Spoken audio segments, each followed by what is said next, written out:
listen to these two very important clips from the CEO of Palantir and why this is very important for not just AI, but for the future of Palantir. The reason for the misperception is when you are just naturally good at something, you assume that somebody who's naturally good at things we're not, like in general, there's good or better at hardware. They have a system we wouldn't want to live in, but it appears to work. And so that's just wrong. The issue for us is how do we make sure the advantage we have gets to the most important people, and those people are in this room. And that is the issue we have. The issue they have is they're behind. And they know it. And they have an advantage because they know it, and we have a disadvantage because we may not know it. These experts just make stuff up, but what we know is this is a large, basically impossible to measure market. And what we also know is everybody in the U.S. is going to find ways to become more efficient and better using software, and a lot of that software is going to be AI driven. We also know that the market over time, not in a quarter, will end up picking the best products. That's what we know. So we drop it right there with the CEO, Alex, right here, talking about Palantir Technologies and really pinpointing on how right now the U.S. does seem to have this competitive advantage with artificial intelligence over some of the other different countries and why this can be very beneficial in terms of the AI race. And with Palantir being a competitor right now, he's saying the market on how this could present itself in terms of market share coming into this AI industry is unexplainable. We don't know what the future is going to predict. However, what we do know is the market will pick the best products. And in terms of Palantir and the explosion that we've seen of this AI stock, we're seeing the market picking Palantir. So before we get too far, we're going to be talking about this, what we could see going on here in the future for Palantir. And of course, I'm not a financial advisor. Take everything I say with a grain of salt. Just collecting on the data here and dispatching it to you. Subscribe and hit that like button. Now, talking about Palantir and really being on the leading competitor in terms of the AI industries, that Palantir has continued to smash its quarter reports, of course, becoming profitable. We've seen this in terms of their actual earnings reports and also with their customer year-over-year growth that's starting to diversify into more industries other than just these governmental contracts. And a great example is with the NHS deal.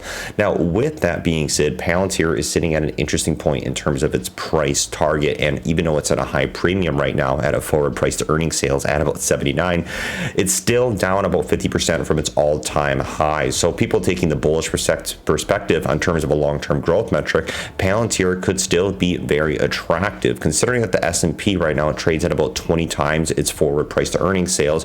Palantir, you can see that there is a premium valuation behind it. However, this is typical with growth stocks. That is where speculation and volatility does come into play, though. But quickly, if we do point it out here, and specifically just looking at the price target for Palantir, it is at this buy point that we have talked about before. The buy point of $20.24. And we even have some media articles that do outlay this buy point. And why it's interesting is because the $20 point price for Palantir has been a long-term resistance point, not just in terms of actual trading patterns, but also in terms of a psychological resistance point. A few weeks ago, Palantir was able to hit that 52-week year-to-date high at 2185. Can we see this acceleration possibly with a macroeconomic environmental shift that interest rates could be higher, basically being cut here over the next few years as inflation is starting to cool down? This can bring more confidence, not just into Palantir, but also into the general market. And you can have more volatile, more speculative assets that do experience more hyperbolic growth patterns. Now, of course, this is all in nature. We don't know what's going to be happening, of course, with interest rates down the line, but we are seeing suggestions or predictions on what possibly could be happening, people trying to price this in. And with Palantir sitting at this $20 point right now is decently healthy, I think, in my opinion. Yes, we could see a drop back at any point. That is especially important with Palantir. But talking about this, what Motley Fool even talks about here, a number one monster AI stock to basically buy now that could be parabolic is Palantir stock. And even though that's up over 200% in 2023, buying at these really highs, like I said, it's still down about 50% from its all-time highs. And one of the great metrics, especially looking and analyzing the businesses, is talking about Palantir and why customer growth and commercial customer count continuing to increase here, 45% year over year, and also 34% in terms of this customer count, shows the diversification in terms of clientele and the actual market selecting the best company out there.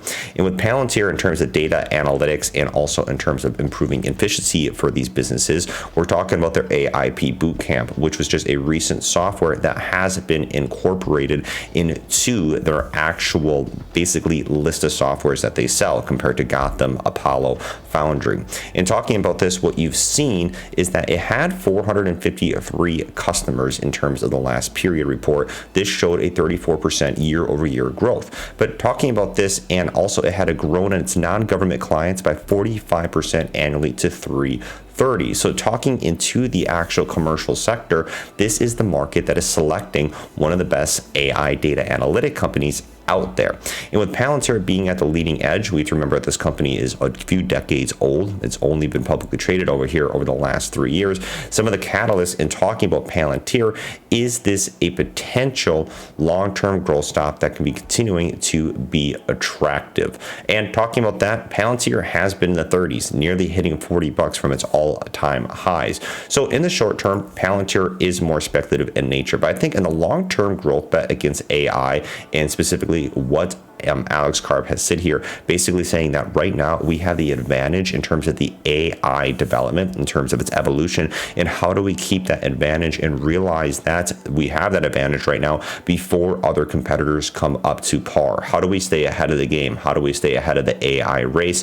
And also the unexplainable amount of market share that could come into AI, as software is going to be a key important factor into our society coming here into the future. I mean, just look at software over the last 20 years in the evolution and how it's already improved our society. So what's the next leg up? And does Palantir have one of the top-notch and niche spots in terms of the AI industry for this type of sector?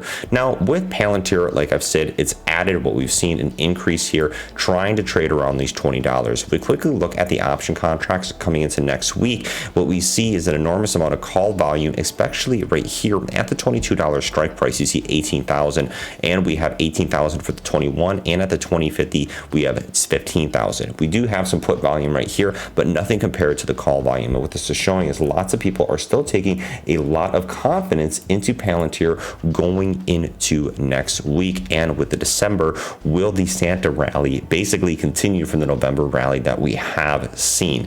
Interesting to see here, and you can see that Alex Karp is very bullish on Palantir himself, and I'm excited to see the development of this company down the line. We'll be keeping you guys up to date. We have an exciting week of trading ahead of us. I'll catch you guys later, and peace out.